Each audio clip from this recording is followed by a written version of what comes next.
ಸಾಯಿರಾಮ್. ನನ್ನ ಮುದ್ದಿನ ಮಗುವೆ, ನೀನು ಕಲಿತಿರುವುದನ್ನು ಬೇರೆಯವರಿಗೆ ತಾಳ್ಮೆಯಿಂದ ಕಲಿಸು. ತಾಳ್ಮೆಯೇ ಗುರುವಿನ ಅತಿ ದೊಡ್ಡ ಗುಣವಾಗಿದೆ. ಎಲ್ಲರೂ ಒಂದೇ ರೀತಿ ಇರುವುದಿಲ್ಲ. ಎಲ್ಲರ ಅವರವರ ಸಾಮರ್ಥ್ಯವಿರುತ್ತದೆ.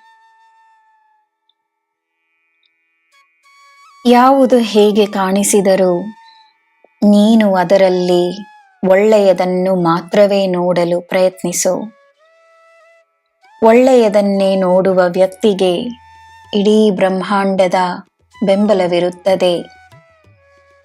ಈ ಜಗತ್ತಿನಲ್ಲಿ ಏನು ನಡೆಯುತ್ತಿದೆ ಎಂದು ತಿಳಿದುಕೊಳ್ಳುವುದು ಒಳ್ಳೆಯದೇ.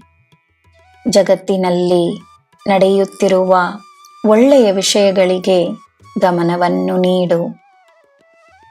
ಒಳ್ಳೆಯದಕ್ಕೆ ಮಾತ್ರವೇ ಗಮನವನ್ನು ನೀಡುವ ವ್ಯಕ್ತಿಗೆ ಒಳ್ಳೆಯದನ್ನು ಮಾತ್ರವೇ ತನ್ನ ಬಳಿ ಆಕರ್ಷಿಸಿಕೊಳ್ಳುವ ಶಕ್ತಿ ಇರುತ್ತದೆ.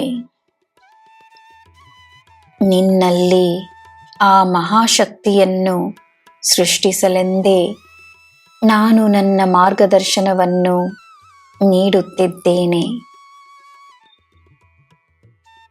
ನಿನ್ನಲ್ಲಿರುವ ಸಕಾರಾತ್ಮಕತೆಯ ಶಕ್ತಿಯನ್ನು ನೀನು ಅರಿತರೆ ಸಾಕು. ಪ್ರತಿದಿನವೂ ಪವಾಡಗಳಾಗುತ್ತವೆ.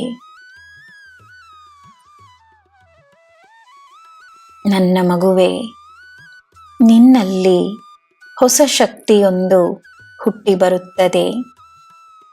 ನಿನ್ನನ್ನು ಸೋಲಿಸುವ ಉದ್ದೇಶವನ್ನು ಹೊಂದಿರುವವರಿಗೆ ಸೂಕ್ತವಾದ ಉತ್ತರವಾಗಿ ನಿನ್ನ ಜೀವನದಲ್ಲಿ ಪವಾಡಗಳನ್ನು ನಡೆಸುತ್ತೇನೆ. ನೀನು ಸಿದ್ಧವಾಗು.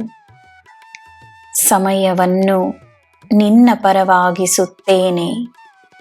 ನಿನಗೆ ನಾನಿದ್ದೇನೆ. ನಿನಗೆ ಎಲ್ಲ ಶುಭವೇ.